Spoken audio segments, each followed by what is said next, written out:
right. Good evening, everybody. Please mute your cell phones and other electronic devices. And I will ask Trustee Apatow to say the pledge. Pledge allegiance to the flag of the United States of America and to the republic for which it stands, one nation, under God, indivisible, with liberty and justice for all. Okay, Rob, you want to do a quorum check? Let me do the roll call for attendance first. Sure. Trustee Apatow? Here. Trustee Kripe?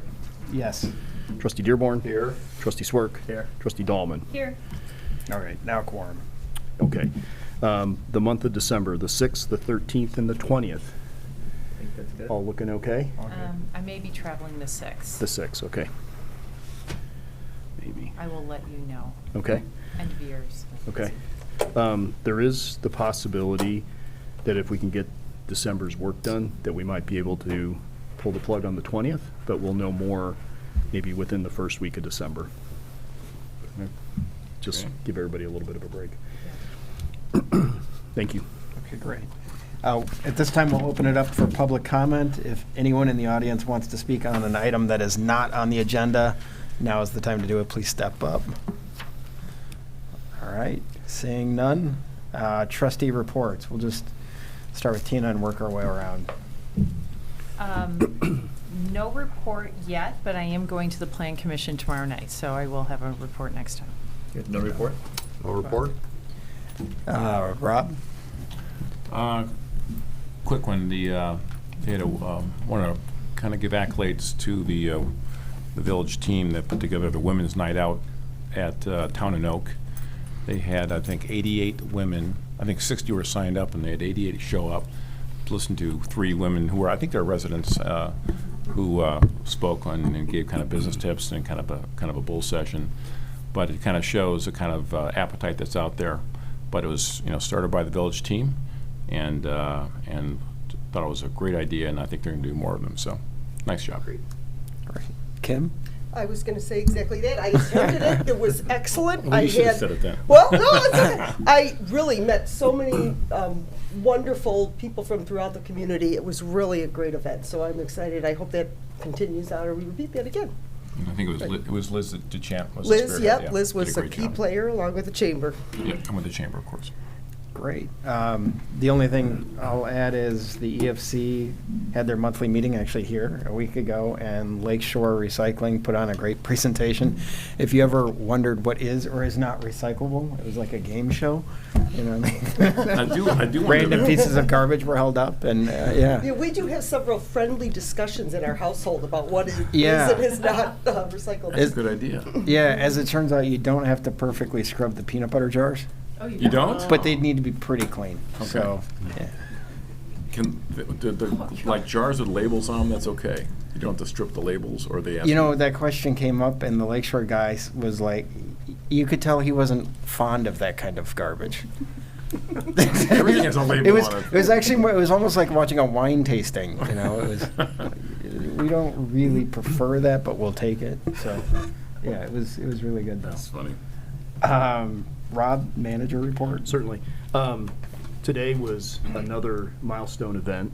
As you know, the Village Council approved the intergovernmental agreement with Cook County a month or so ago, and today this item was on the Real Estate Committee and the Forest District Board's meeting. At 9 o'clock this morning, President Rentz, Mike Waldron from Strand, Jim Bernal, and I logged on to the Teams link. They didn't require us to be in person, thankfully. And we went through all the committee meetings, and our item came up, and it passed by 14-3. At the Real Estate Committee, the 3 they weren't against it, they just weren't there for the meeting. And then it went on to the full district meeting, and it was approved by noon today. So the county approved our agreement. It's a significant milestone that began 6 or 7 years ago. It's gone through lots of iterations, but we're very proud of it. The license area is smaller than what we anticipated to be, about 15-some acres, and we're looking forward to getting started. The next item that will come before council will be December 6th for a tree contract to begin the tree removal on the site. And preliminary numbers are coming in pretty much on target. Are there So- any other hurdles with Cook County? Is this it? This is it. Great. This is it. And we also, as you know, received our Army Corps permit about a week before that. Yeah. So it all kind of came together at the right time, which is great news. That's great. So congratulations to the team. It's been a long time coming. No kidding. Good job. Yeah. Peter, village attorney? No report tonight. All right. Okay, we'll move on to approval of the agenda. Does any trustee, you know, these fonts are huge. They're great. Just like I can see. Does any trustee wish to remove any items on the consent agenda for a separate vote? No one? Okay. May I have a motion to approve the final form of the agenda? So moved. And a second. All right. Voice vote? All in favor? Aye. Okay, Rob, you want to go ahead and read the consent Certainly, agenda? thank you. Consent agenda approval of the village council minutes for October 18th, 2022 regular meeting and November 1st, 2022 regular meeting. Approval of the warrant list dated October 28, 2022 through November 10th in the amount of $2,451,964.50.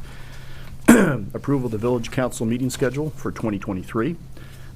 Ordinance number M14, 2022, Bertling Lane, Hill Road, and Woodland Avenue pathway vacation. Resolution number R102, 2022, waiving competitive bidding and approving the purchase of a derrick truck from Alltech Industries. Resolution number R109, 2022, authorization to use motor tax fuel funds. Resolution number R110, 2022, local agency agreement for federal participation. And resolution number R111, 2022, safe bill contract for renewal. Thank you. May I have a motion to approve the consent agenda by omnibus vote? So moved. Second. And roll call vote? Yep. Trustee Dahlman? Yes. Trustee Apatow? Yes. Trustee Handler? Yes. Trustee Dearborn? Yes. Trustee Swerk? Yes. Trustee Craig? Yes. Okay, moving on. Ordinances and resolutions. Public hearing for the fiscal year 2023 village budget. A public hearing on the budget for fiscal year 2023 has been advertised for tonight's meeting.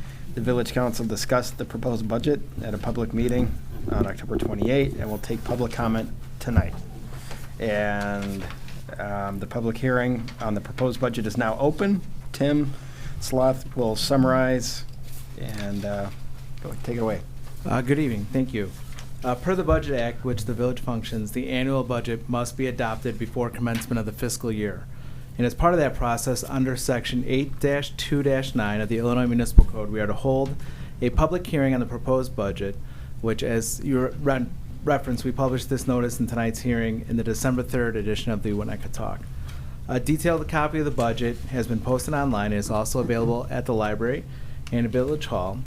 And the Village Council held an all-day public review meeting on the budget on October 28th. During that meeting, the council made several expenditure adjustments, including postponing the advanced metering project for further review in 2023, reducing the transfer and costs in the business district fund, and other adjustments, resulting in being able to reduce the proposed tax levy by approximately $589,000 and avoid an increase in the levy this year.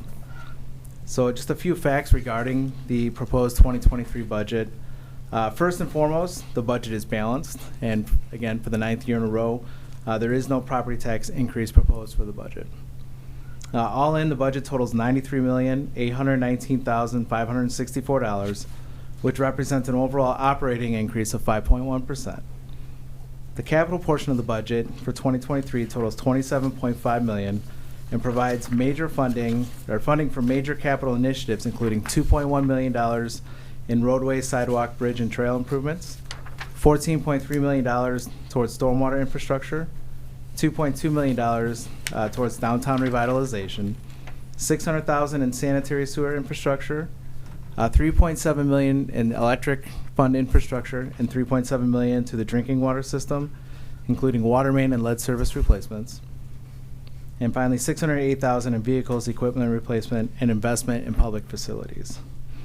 The budget is balanced by following our budget policy that operating expenditures are fully funded by operating revenues and not relying on the use of fund balances or one-time revenue sources to fund annual recurring operating expenses.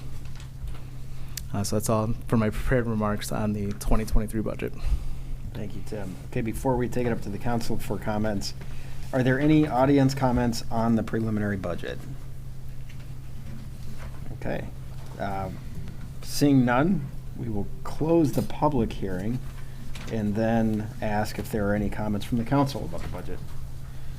Tim, on the new growth estimate, just maybe you can, I mean, obviously we didn't have control of that, but how does the county determine that at 0.48%, and is that likely to be revised?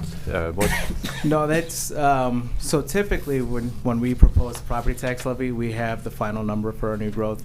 But with the delays in the county, when we initially proposed, we had an estimate of 1.5%. And our estimate was based just on a 10-year look back, Yeah. which the average was about 1.4%, so we rounded to 1.5%. We're in a triennial reassessment year, so that's every third year they take a kind of a closer look and do a kind of a more formal reassessment of the towns, and we're going to get those numbers reflected in next year's assessment. So I think this is kind of a roll forward with kind of an estimate on their end. Is So this the smallest you've seen? No, last year was 0.49%. Oh, okay. Okay. It's been 0.8, 0.9. It's been, over 2 a little bit, several years ago. But recently, the last few years, it's been between 0.48 and about 0.1%, I'd say. Okay, okay. Any other comments, questions? I just looked back, I thought it was a good meeting. I appreciate everybody kind of rolling up their sleeves and making decisions versus just adding on and trying to get back to I know we have other offsets, but I thought it was a good process to do what we did to bring it back to where you needed it to be. So thank you. And it's really well laid out, I thought, too. Thank you. Anyone else? Just a great job of the staff. It's and a great presentation. Yeah. Yeah, good job, guys. It's amazing. 9 years in a row. Yeah. Especially given all that you've accomplished in the current economic conditions, which are very tough. Okay, so with that, we will actually move to resolution number R-115-2022, which is the actual village budget resolution, public hearing and introduction. Tim, I don't know if you have anything more to say about the resolution versus what we just covered. No additional comments. Okay. And again, I'll ask the audience for any comments. No? All right. Any further comments or discussion? Okay. May I have a motion to introduce resolution number R-115-2022? So second. And a voice vote. All those in favor? Aye. Okay. That passes. Move on to resolution number R-116-2022. This is the general fees portion of the budget. And the fiscal year 2023 budget resulted in no changes in fees that would impact existing services provided to village residents or incorporated businesses.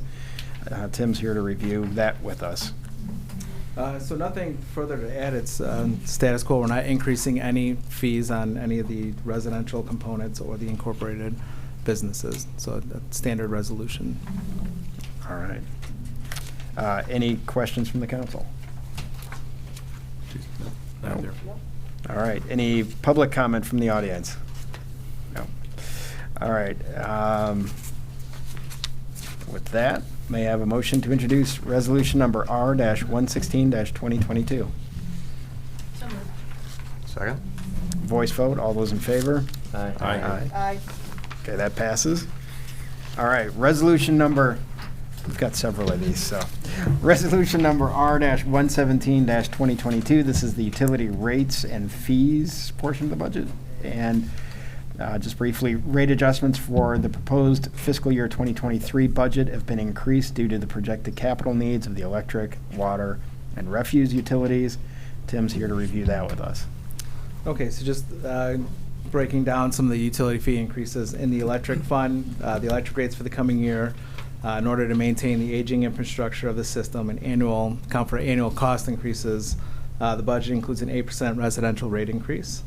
On the water side, we have an 11% dedicated, again, to capital replacement, significant investments in water main, and also 2.5% of that is a result for the lead service lines, the unfunded mandate from the state that we're trying to tackle. In the refuse fund, We discussed a 2.5% residential rate increase to cover operating costs for fuel and equipment, and also a 15% increase in commercial rates due to increased costs from the new recycling contract. And then none of the other utility funds, the sanitary sewer fund or stormwater, we're proposing a rate increase. Okay. Any questions from the council? Comments or questions from the, oh, go I ahead, just have Rob. one question, which Yeah. is, I was asked, because I know we're keeping our piece low, but the utility rates, over history, has this, when we get done paying for the lead and we get done paying for, does this ever come back down south when fuel isn't $5 a gallon? And has this ever So the come back to the residents? Assuming our costs stabilize, but just as an example for the water rate, that's largely based on a 2016-17 water rate study, where we're trying to accumulate funds for a 100-year replacement cycle for the water mains. And in order to get to, I think it was about a $2.46 million annual spend to replace water mains, they identified an 8.5% rate increase through 2025. And then at that time, we would analyze the rates and see where we're at and propose rates going forward from there. So at that point, it would level out, and then we'd have a set funding program to sustain the 100-year replacement, hopefully get some extra grant funding to do a little bit more.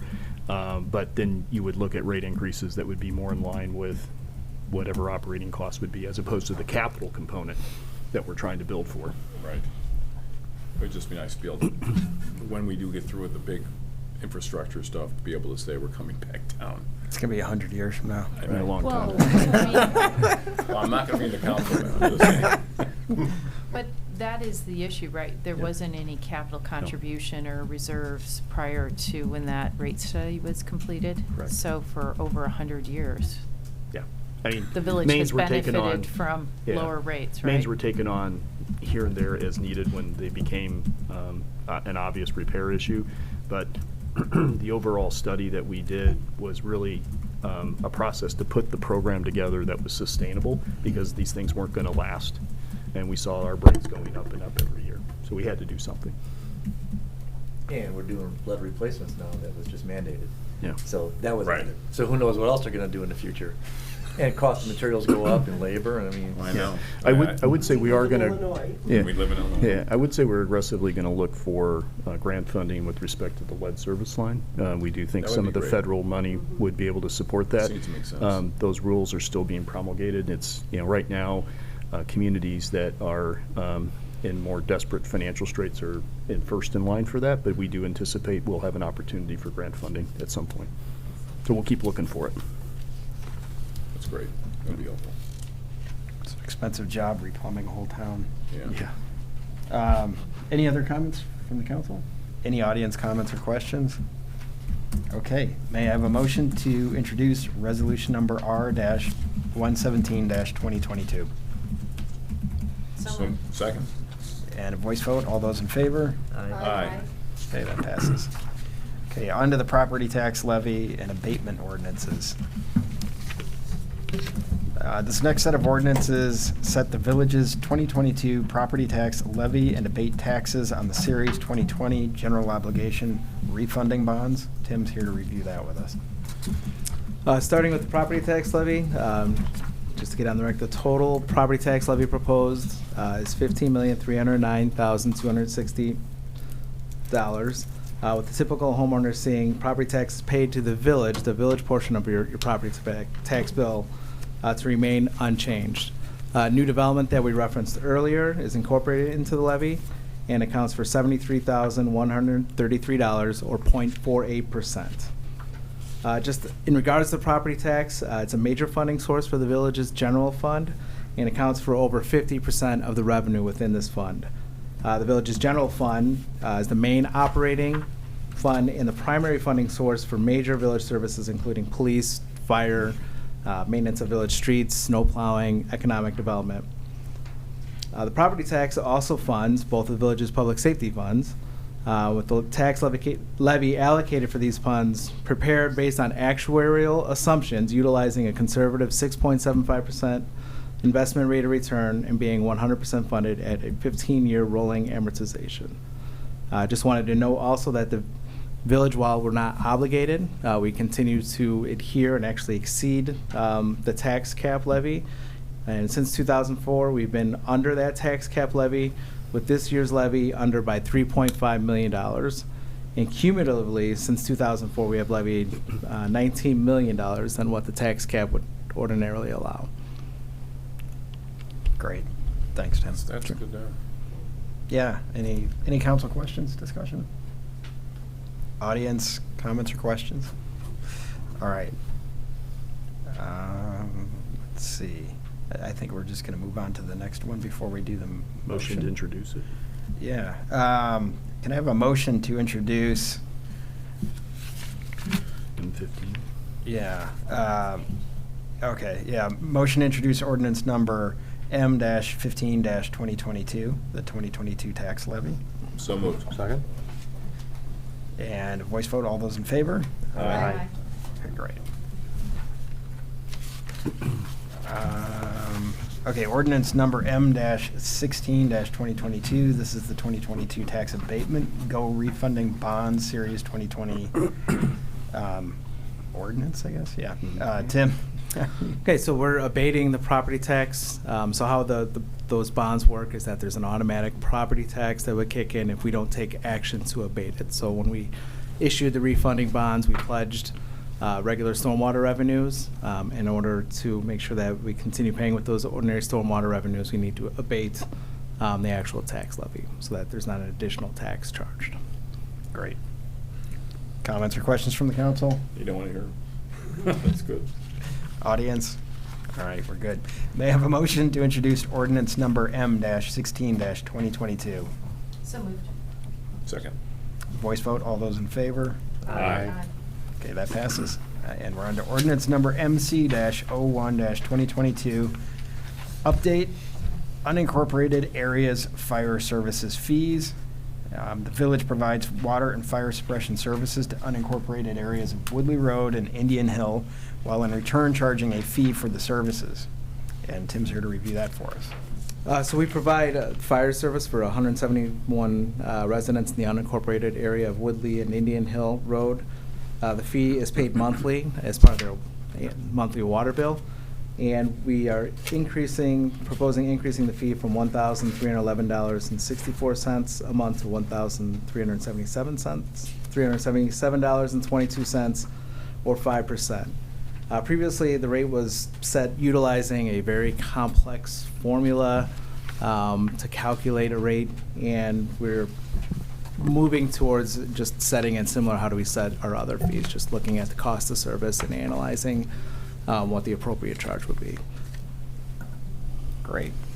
Council questions or comments? Quick one, is that all of is this just a portion of Indian Hill Road and Woodley Road, or is it all of Indian Hill Road and all of Woodley?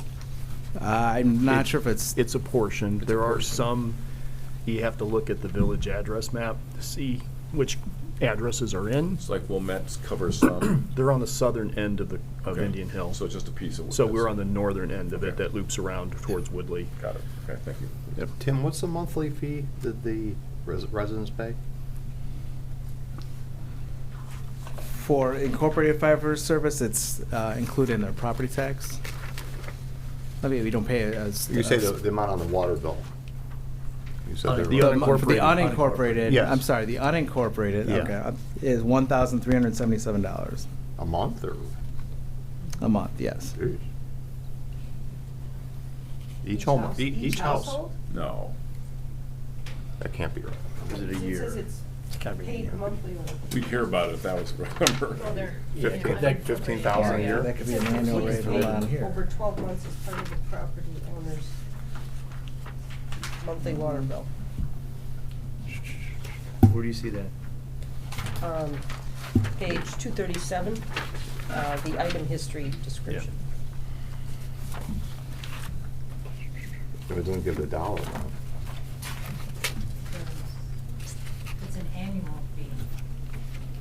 That would It's make been more over sense. 12 Yes, months. it's, It would make more sense if it was. Hello, Yes, if we that could would- get that. I know. Let's go for it. Tim will follow up on the I'm number. trying to find the exact Yeah. language. I'm almost, I think you're right, it is an annual fee. That would be, In the actual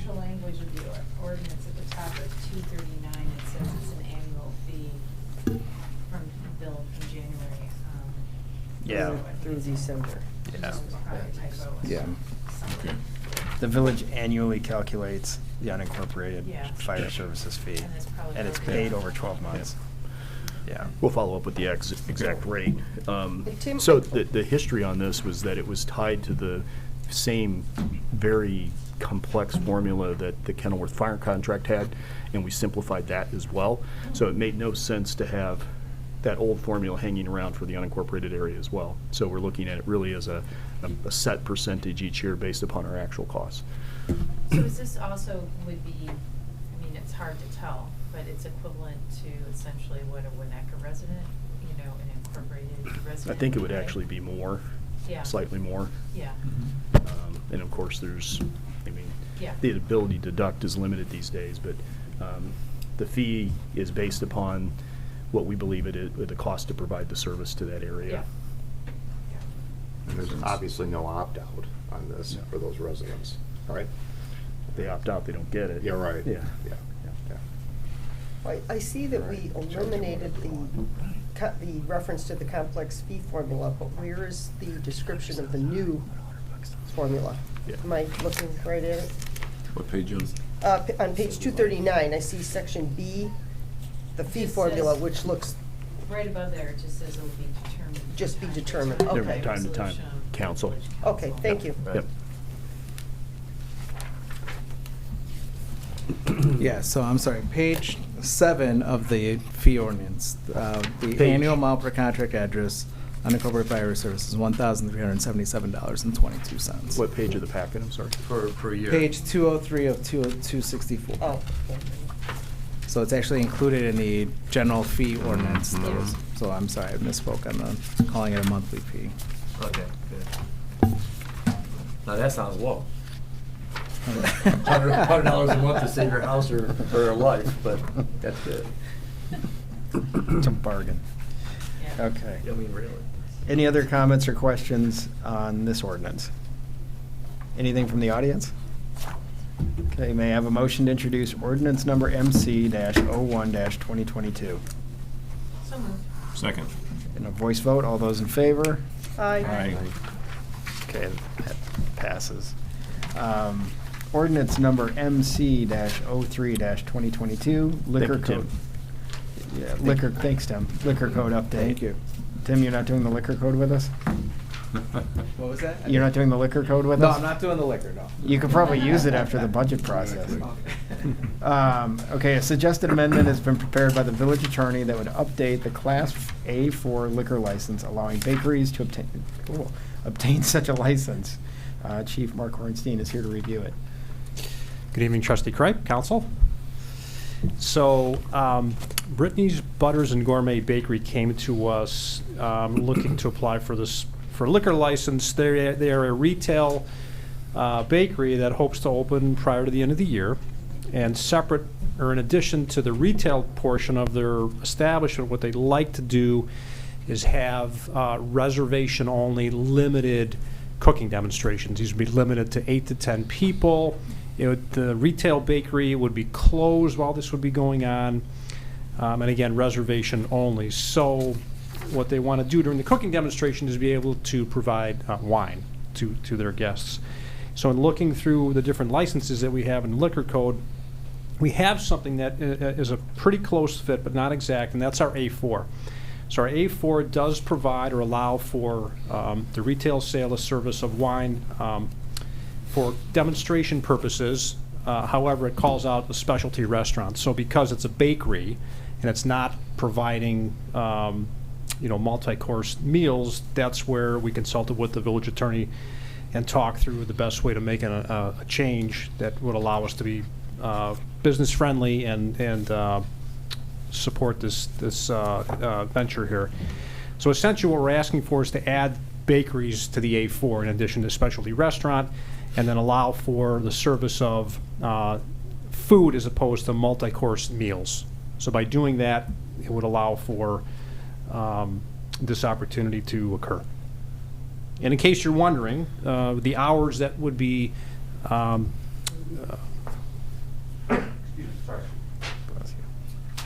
The hours of demonstrations would be weekdays, Tuesdays through Fridays, between 4 p.m. and 6 p.m. So the regular bakery would close at 2:30. The demonstrations would be between 4 p.m. and 6 p.m. And then on weekends, 3 p.m. to 6 p.m. So with that, I'll be happy to entertain any questions that you might have. Great. Any questions from the council? Sign me up. Are they gonna be limited to those hours? No. They're not limited to those hours. Yeah. The licenses are, any of the A licenses are good till midnight, but Okay, right. their business model that they presented to us, Sure. those are the hours they presented. Okay. Anyone else? So Chief, with this point, I've gone to several similar programs at the Chopping Block in Chicago. That's at the Merchandise Mart in Lincoln Square. It's a cooking school, and while you're cooking, let's say it's a pasta training class, you can purchase a bottle of wine to drink while you're making pasta. Would this apply then to any kind of, I'll say, sort of cooking school or demonstration like that might want to come in the future? If their business model falls under the classification of being a specialty restaurant, then yeah, they could apply for an A4. Right now in the village, for all our different license holders that we have, there's nobody that has an A4. Okay. So we don't have any. Was Corner Cooks an A4? They were not. Oh, because they were a full-on restaurant? Yeah, if I Oh, recall, I think okay. they were an A2, Okay. A1 or A2. They were not, they definitely were not an A4. Not related to this, but if someone came in and did, I know there's a new thing like paint and drink wine. Yes, Yeah. yeah, It's a huge tipsy. Tipsy something over at the Glen, yeah. I think. My wife just Yeah. did that. Yeah. That would just have to be modified maybe for something like that possibly. Again, it's not related to this, I'm just, I guess Wine we're and going anything where I am, apparently is like, where better. else could this be used, and is there some downside to opening this up to right, not as other bad to have businesses? a, do your So, wine and drink. One thing to keep in mind, I think Chief Ornstein mentioned, is that there's exactly the number of licenses there are applicants. There aren't extra licenses on the shelf, so to speak, and it's not an automatic. If somebody comes in, they Right. still have to apply, Okay. make their case, go through their detailed review, attorney review, and of course, review by council before the license is granted. So many of these are not exactly the same. If they're close, yeah, there may be a case, but you almost have to look at them on a case-by-case basis. Okay. Yeah, any new license has to meet your approval. Mhm. I feel like this is maybe the 6th liquor code update since I've been doing it. There we had People are getting hometown. creative. Yeah. Well, because of COVID, we had a bunch. Yeah. Yeah. It means people come up with interesting things to do for the residents. They all revolve around wine. No. Okay, any other comments or questions on this one? Anything from the audience? No. Okay, may I have a motion to introduce ordinance number MC-03-2022? So moved. Second. Second. Voice vote, all those in favor? Aye. Okay, that passes. Thank you, Chief. Thank you. All right. On to the home stretch here. All right, resolution number R-69-2022, 1205 Sunset Contract for Purchase. The council will consider approval of the contract granting the purchase of the property at 1205 Sunset and leasing the property back to the owners through June 2023. And this is in connection with our stormwater project. Yes, thank All you. right, Assistant Village Engineer Emily Graham is here to review. Take it Thank away. you. So on October 6th, this council approved the IGA between MWRD and the village for the purchase of 1205 Sunset. So we took that, and the village presented a formal offer to the homeowners on October 18th. We've worked with our lawyers, and the homeowners have worked with their lawyers, and we've come to a final agreement. So the key points that I want to make sure that you guys understand: the purchase price is going to be $1.295 million. The village portion of that amount is $395,000. This agreement does include a lease back to the owners through June of 2023. The reason for that is due to the desire of the homeowners to finish out the school year with their children at home. And also, this home, since we are leasing it back to the homeowners through June of 2023, the home will be demolished in the summer of 2023, after they leave, and the site will be prepared for the Crow Island stormwater construction that will go through that site, as, again, like part of our stormwater project, like you mentioned. Once the home is demoed, the site will remain as open space in perpetuity.